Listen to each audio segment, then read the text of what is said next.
Hi, this is Martha from The Curious Mystic. Now, a few weeks ago, I indulged myself with a survey into how people interact with the books that they read.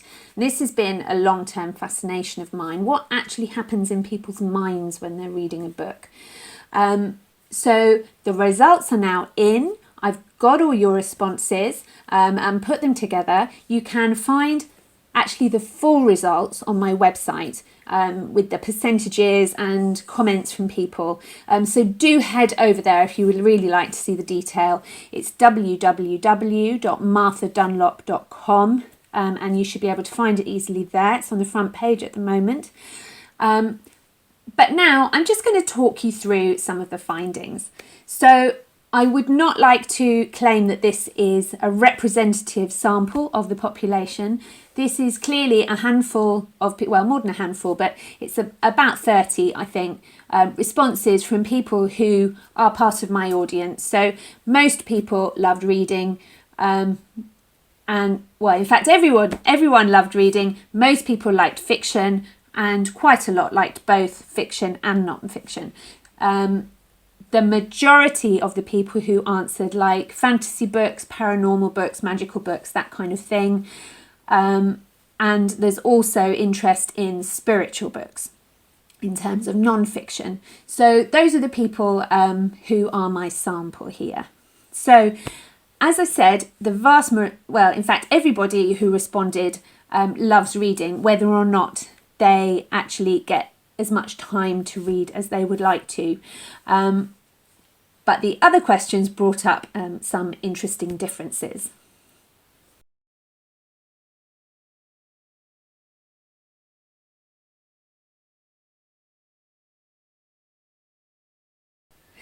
Now, the really big question that I was interested in personally is when you read a book, do you focus on the words in the page, or are you really seeing what's happening in your head in terms of seeing the scene unfolding?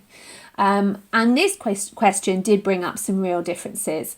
So there were some people who are very much in their head, very much in the fantasy world that's being created. But there was also very strong representation of people who were saying a book is words. I don't see how you can read without being focused on the words on the page. So that was really interesting.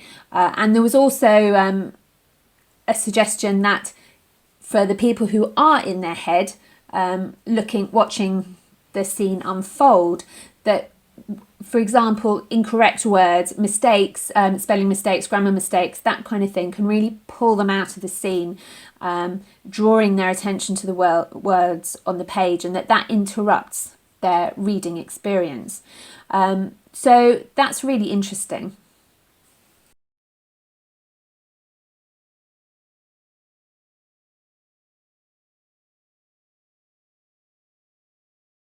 Again, there was a real split between whether people saw themselves as the protagonist when they read, or as an observer in the story, or as not really there at all.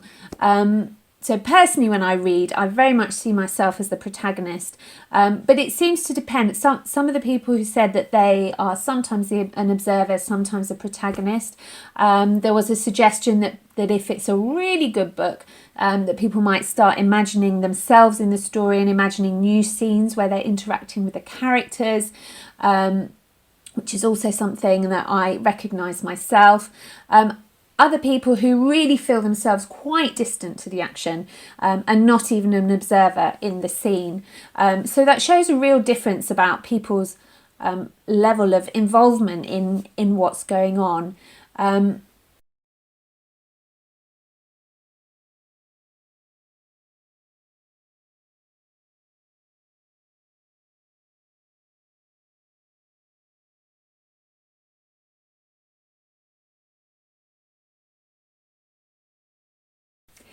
And I think this also comes through with in relation to people's choice of protagonist, in terms of how aware they are when they're choosing. Are they choosing a protagonist who's the same gender as them and the same age as them?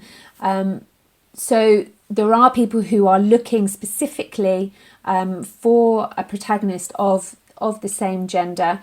There was a suggestion that it causes problems if the writer hasn't really understood what it's like to be in that gender. So for example, if there's a man writing about a female protagonist and not really understand properly what it's like to be a woman. And for that reason, some people will prefer to read about a protagonist who is the opposite gender, or a different age, or has different experiences, because then if there is a lack of authenticity, then it's not so glaringly obvious, and that the more they can relate directly to the protagonist, the more they will spot those incongruencies, and that will pull them out of the story. So I thought that was really interesting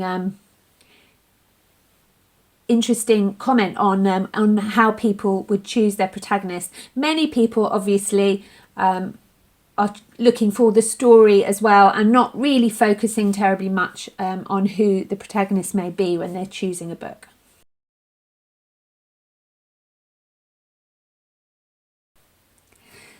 Description was inevitably another area that really split people.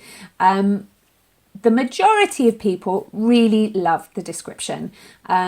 Most people who answered read it all. One really strong difference was that some people are saying that they love the description and that that's what makes the book for them.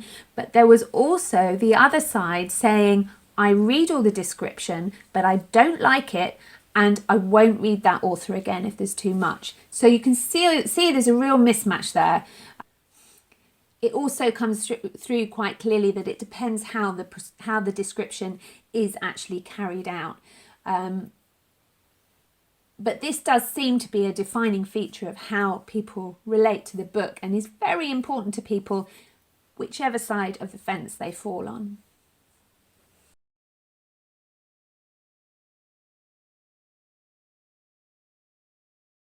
Now, in terms of why people read, in my sample, the biggest reason was to be transported. And that's hardly surprising, particularly given that most people in my sample are reading fantasy paranormal books. So people are really looking to be transported, to be shown something different, given another view of the world, and be made to look at things in a different way. Some people are also looking to learn. No one was saying really that they were looking to validate their own worldview. I suspect that's something that we do more unconsciously rather than specifically looking for books that do that. So that's not too surprising, I think. But there were quite a lot of people who were saying that they were reading for different reasons. So maybe to learn, and to be transported, and and to be challenged to look at the world in a different way. So they were looking to find several benefits when they were reading a book.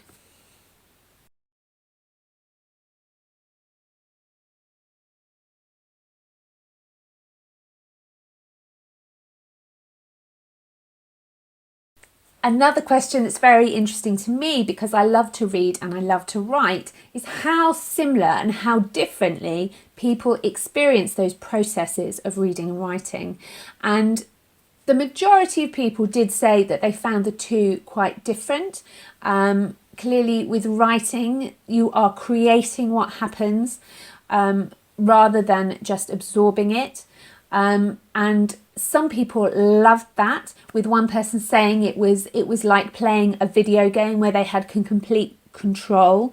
Other people saying that the writing was mostly very, very difficult, whereas obviously the reading is much easier. But there was also quite a lot of comment that writing can be more immersive because you're so much more involved. So some really interesting comments there. And if you're interested in the process of writing, I would urge you to actually go and read the comments, because there's quite a lot of them. I can't read them all here. You will see some of them flashing up as on the screen as you're watching this. So do have a look, but do go over and read the full results, because there's some really interesting comments on that in there. So that's everything that I have for you today. As I said, please do go and read the survey. It's really, really interesting if you're if you're someone who's interested in reading and writing. It's on my website at www.marthadunlop.com. There's also lots more blogs there, lots of videos. You can find my interview with Gothic author Catherine Cotton on there, which is well worth a listen. And there are some other book blogs on there too. And I am looking to bring you more interviews with authors very soon, so please do keep an eye out. Please do hit subscribe on my YouTube channel so that you don't miss anything. I am changing my offering slightly, so I will be bringing you one energy reading and hopefully an interview every month, and then with shorter posts on my Facebook page in between. So please do also head over to my Facebook page and like that there if you would like to see all the posts. It's actually Dunlop Martha. So Facebook/Dunlop Martha. So come and find me there. I do interact, I do comment, so please do come and chat and let's get to know each other. And I hope to see you soon. Take care.